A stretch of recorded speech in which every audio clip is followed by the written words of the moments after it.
everybody, welcome to my channel. My name is Alex and today I'm going to be bringing you a bunch of mid-year content. So today's video is actually going to be 3 different topics all kind of combined into one video.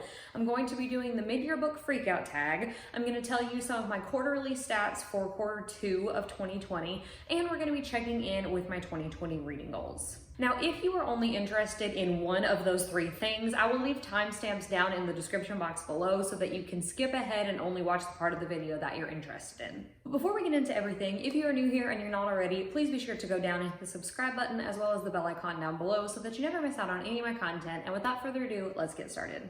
So the first thing that I'm going to get to in this video is the mid-year book freakout tag. I did this tag last year and really enjoyed it, and it's one of my favorite videos to watch around this time of year. So as with most of the tags that I do on my channel, I have not looked at the questions yet, but I pretty much know kind of where we're going, but regardless, we're just going to take this ride together. So the first question, they just get right to it. What is the best book that you have read so far in 2020? And right off the top of my head, the first one that comes to mind is Clap When You Land by Elizabeth Acevedo. This was my absolute most anticipated release for the year of 2020, and I am so glad that it lived up to everything that I wanted it to be. Clap When You Land follows our 2 main characters, Camino and Yahaira, and they are sisters, but they don't know it. They have the same father. One sister lives in New York City and spends the majority of the year with her father, whereas the other sister lives in the Dominican Republic and she gets visits from her father every year during the summer. Well, one year when the father is going to the Dominican Republic, his plane actually winds up crashing and he passes away, and that is when these 2 sisters learn of each other and start to form a relationship. This book impacted me so much stronger than I ever expected it to. I absolutely love Elizabeth Acevedo. As you guys know, if you have ever spent more than 5 minutes on this channel, I adore her. With the Fire on High from her is my favorite book of all time, and this is a very close second. I was so impacted and I was so invested in these characters. I love the writing style. I love how rich and descriptive the locations are. There is nothing negative that I can say about this book. One other one that I do want to throw out there that I know is going to be on my favorites of the year list is Dear Edward by Anne Napolitano. And strangely enough, this one has to do with a plane crash as well. This book follows our main character, Edward, who I believe is 12 years old at the beginning of the novel, and he is moving with his family across the country, but on their flight, the plane ends up crashing. His whole family passes away. Every other passenger on that plane passes away except for Edward.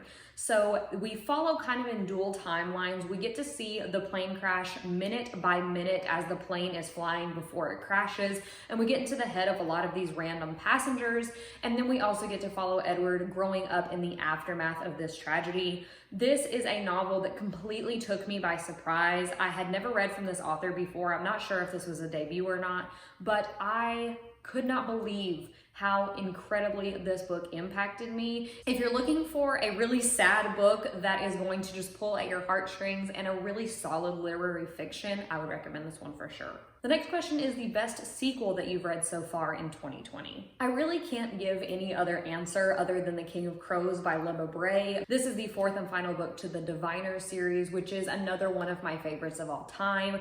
Obviously, 4th and final book in a series, I cannot tell you what it's about, but The Diviners takes place in 1920s New York City, and we follow our main character, Evie, who has this magical ability to be able to tell the history of any object that she touches. In the very first book, she finds herself working with her uncle to solve this murder case. She meets a bunch of other teenagers with a bunch of other magical powers, and chaos ensues for 3 more books.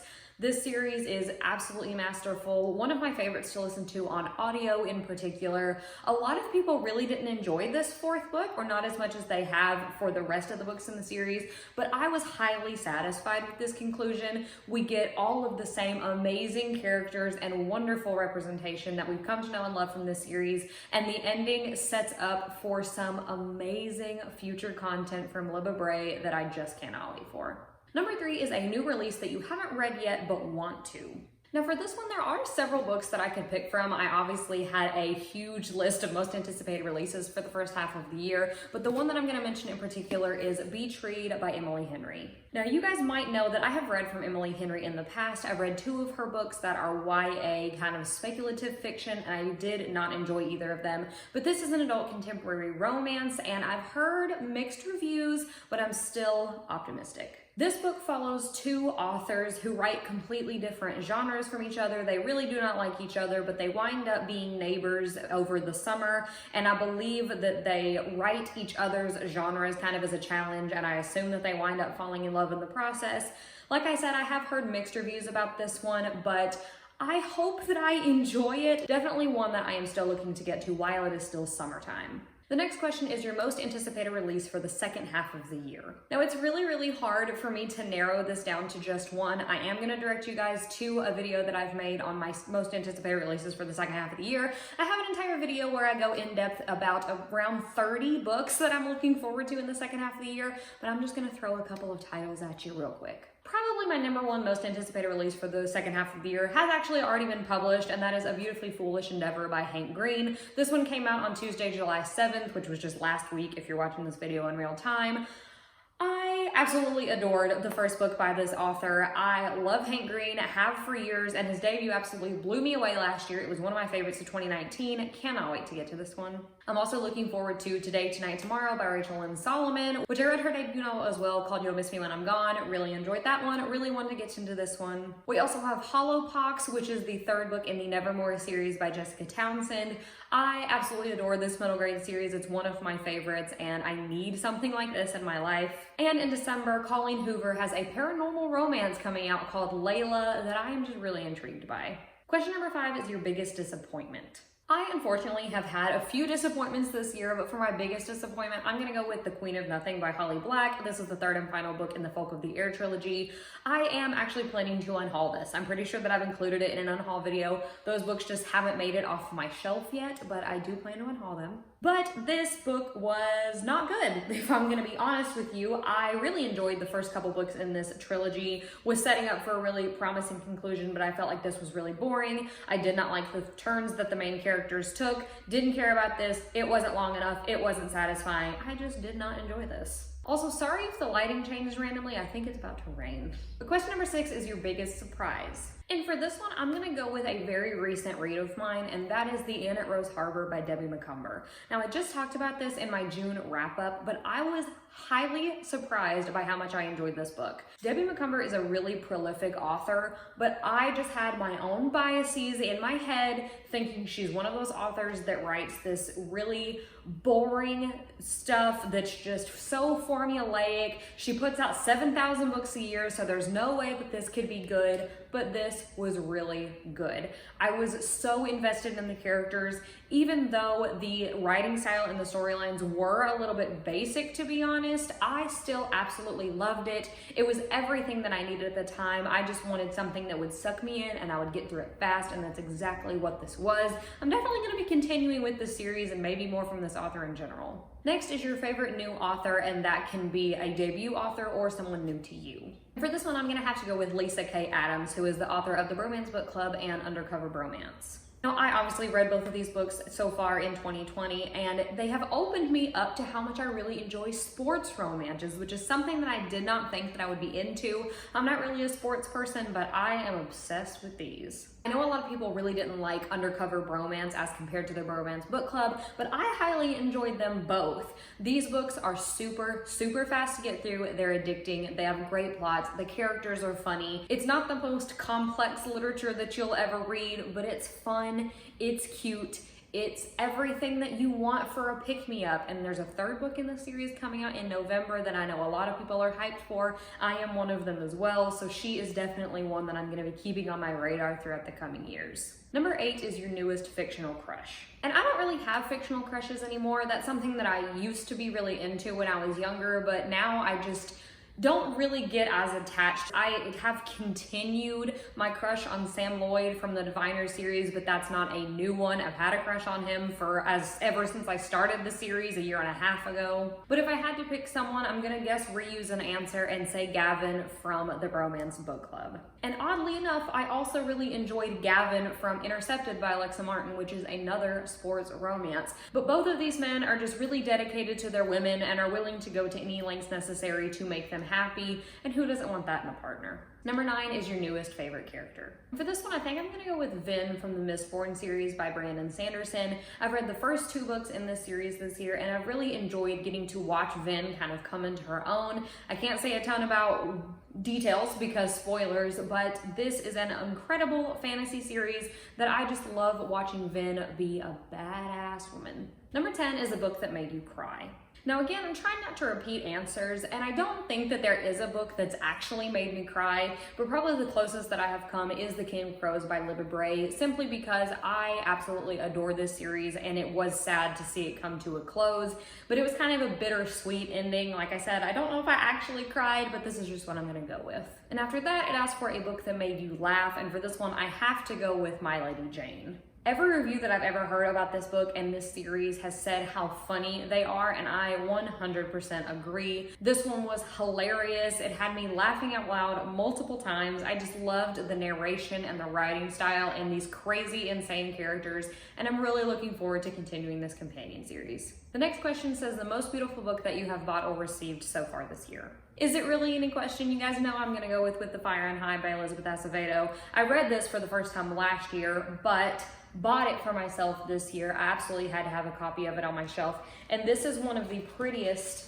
naked hardcovers that I've ever seen in my entire life, next to Clap When You Land, which is equally as gorgeous, and I'm definitely gonna be putting that one on my shelf soon as well. And the last question for the tag says, what books do you still need to read by the end of the year? Now, obviously, I have a ton that are still on my radar for the rest of the year, but I'll just throw out a few titles at you. I would really like to get to Famous in a Small Town by Emma Mills, Amy and Roger's Epic Detour by Morgan Matson, Radio Silence by Alice Oseman, 8 Perfect Murders by Peter Swanson, and Please Call Me Out Here, The Toll by Neil Shusterman.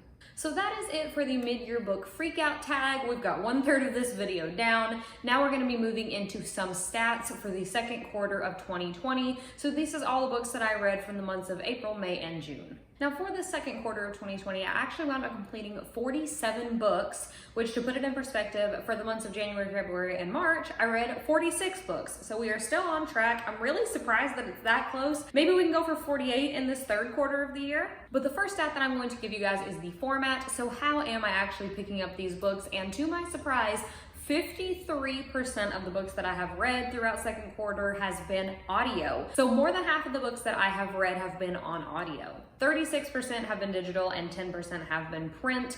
That part doesn't really surprise me. I do tend to pick up print books the least, but I have really enjoyed audio. And I think that the reason that audio is so big here in particular is because I did purchase myself a set of AirPods for my birthday, which was right at the tail end of March. So it would make sense that I would utilize them to listen to my audiobooks, which I have definitely been doing. I'm getting a lot more reading done ever since that purchase, so solid. Next, I want to talk about the audience, the age range of the books that I have been reading, and you're probably not surprised to hear that the majority of the books I have read throughout the second quarter have been YA. About 53% of my books so far have been YA, and the next biggest category is adult. That's around 42%, so right up there as well. And then the remaining 4% has been children's or middle grade. Now, as far as genres, as usual, we are a little bit all over the place, but the main genre here is fantasy. That doesn't really surprise me because a lot of the books that I read are fantasy mixed with some other sort of genre. So for example, the Diviner series is fantasy, but it's also historical fiction. My next biggest genre in here is romance, which is at 16%.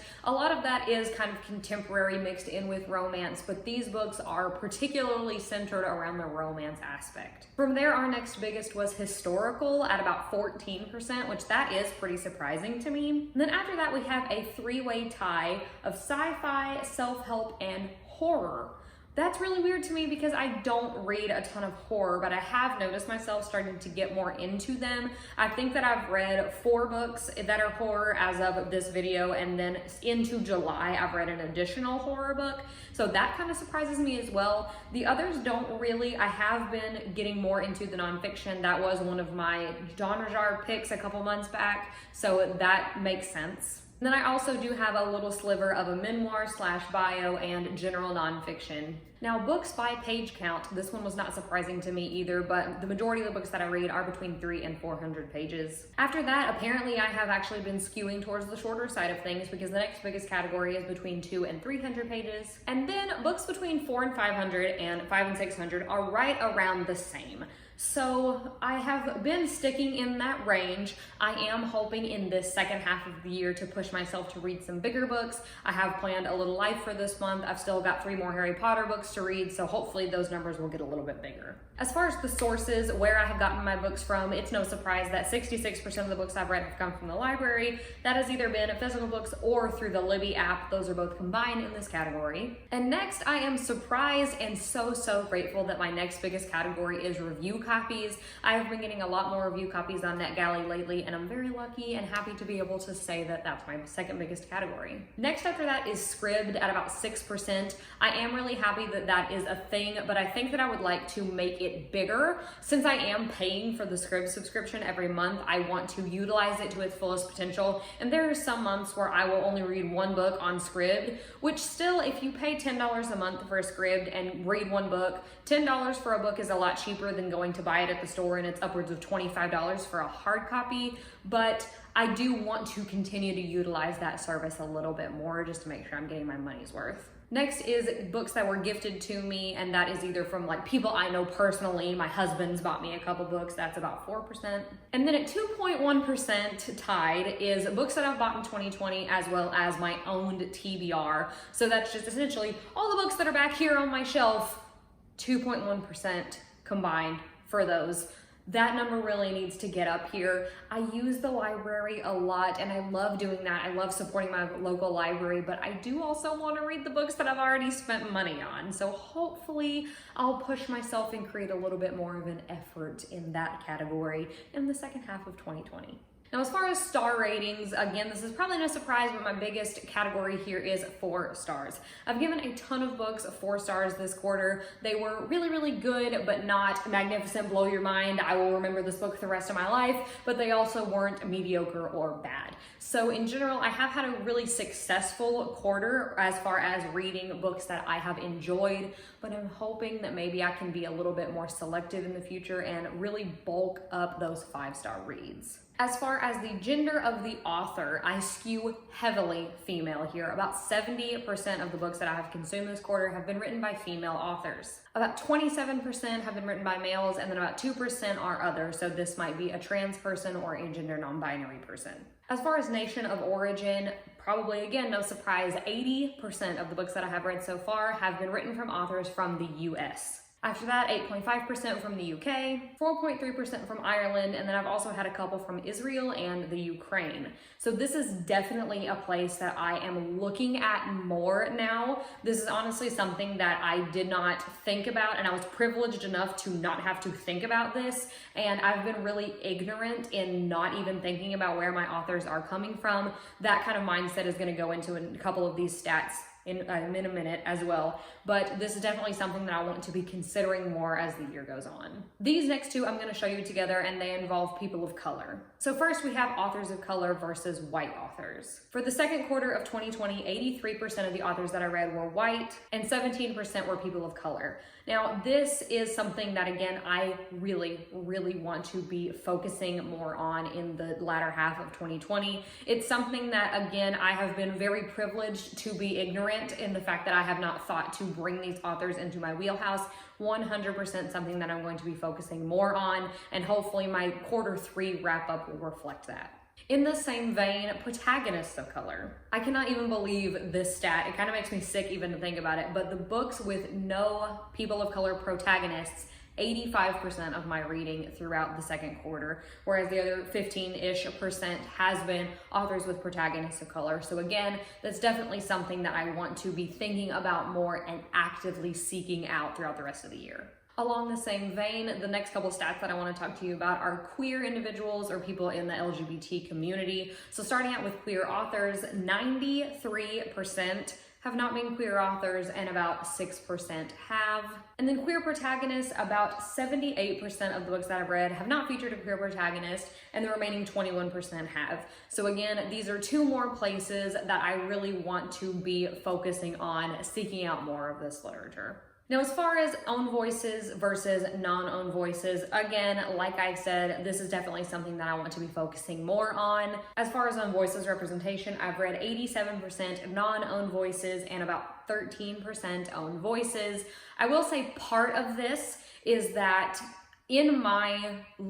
when I am looking at the LGBT community as far as own voices rep, I am looking specifically for whatever they are representing. So for example, I have read authors that are in the LGBT community, but they are writing about a character that doesn't identify the same way that the author does. So the author might be transgender, but their character might be genderqueer. So I do not consider that to be own voices, even though they are both under the LGBT umbrella. So if you did just consider in general LGBT, this may be a little bit higher, but I'm trying to be really specific about my own voices content. But those are all of the stats. I have kind of exposed myself here, but that's where we stand for April, May, and June. You will get another wrap up of this after July, August, September. You'll get another Q3 wrap up, and hopefully some of these stats can be a little more even. And the last part of this video, if you have made it this far, I'm going to check in with my 2020 reading goals. Now, I am going to tell you all the goals throughout this section of the video, but if you want to go ahead and watch the full video that I made way back in January, I will link it in the card up above for you. So starting out with my Goodreads goal, I set my Goodreads goal at the beginning of the year at 75 books.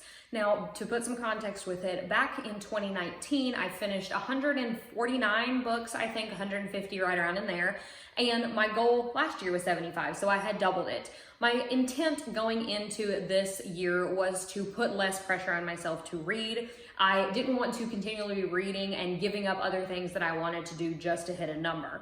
Now, that being said, I have way surpassed my Goodreads goal. As of the end of June, I have finished a couple more books since then, but as of the end of June, I've actually read 93 books so far in the year of 2020. Definitely quarantine has helped out with that number quite a bit, as well as listening to a lot more audiobooks, but I did not expect to be anywhere near this number, but here we are. I do not think that I'm going to be adjusting my Goodreads goal because I just kind of want to keep it where it is. If I slow down my reading, that's fine. I've already hit my goal. But the thing that was most important to me here was to not feel pressured to be reading all the time, and I don't. So I have way surpassed my goal, but I've also felt that for me, it has been at a pretty steady and manageable pace. My next goal was to reread the Harry Potter series. So I am in the middle of that. I have definitely started, but my kind of sub goal for this was to read one book a month from January through July, and that has not been happening. So right now when I'm filming this, it is July, so I should be reading the last book, Harry Potter and the Deathly Hallows,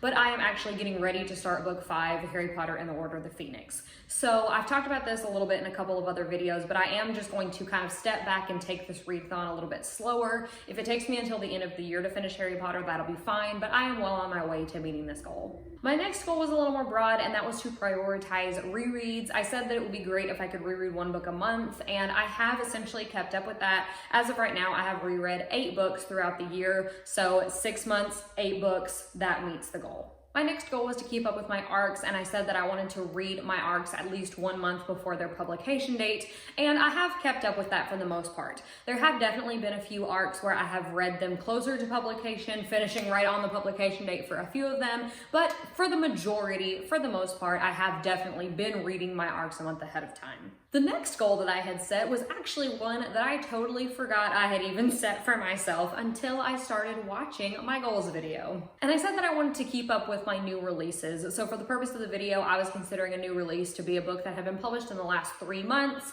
and every month I was going to read one book that fit into that category. Now, that being said, I have not specifically kept track about have I read a book that's been published in the last 3 months, but I will say I have read 29 books that have been published in the year of 2020. So even though I haven't been as specific with that reading goal as I said I was going to be, I think I've still definitely accomplished it. 29 books that have been published this year, I call that a win. Next was keeping up with my genre jar and my series jar. So you guys have seen me pull from those jars every single month so far. And for both of them, I have not been perfect, but I would say that I've been relatively successful. Now for my genre jar, I just pick out a genre out of the jar every single month. For whatever genre I pick out, I have to read 3 books during that month that fit into that genre. Now a few of these months I have picked a book and then wound up reading it later in the year. Some of them I have picked a book and didn't read it, but read a different book that fit into the genre, but for what I'm talking about now, it's just, did I read those 3 books that I told you about in that TBR video? So each month I picked out 3 books. For January, I completed 2, February was 1, March was all 3, April was 2, May was none, and June was 1. Now for June, I did not pull from my genre jar, but I just told you that I was going to be reading nonfiction. I only wound up reading 1 nonfiction book. So in total, that means I read 9 of the 18 books that I said I was gonna read. That's right at half. I don't think that's too shabby. And then for my series jar, I have been a little bit more successful. So every month, whatever book that I've told you that I'm gonna read, I've actually completed it 4 times. So for the months of January, February, April, and June, I read the books I said that I was going to. And then for March and May, I did miss the mark, but still we're at more than half. And to be fair, in March, I pulled A Conjuring of Light by V.E. Schwab. I did start that one and then realized I did not remember a bunch about the series and I did not really care anymore, so I just wound up DNFing it, but I did give it a shot. And finally, the last goal that I had was to complete the Pop Sugar Reading Challenge. Now, I had already set my answers for the Pop Sugar Reading Challenge. I picked out a specific book for every single prompt, all 50 prompts, and I had them set at the beginning of the year. These are the 50 books that I want to complete.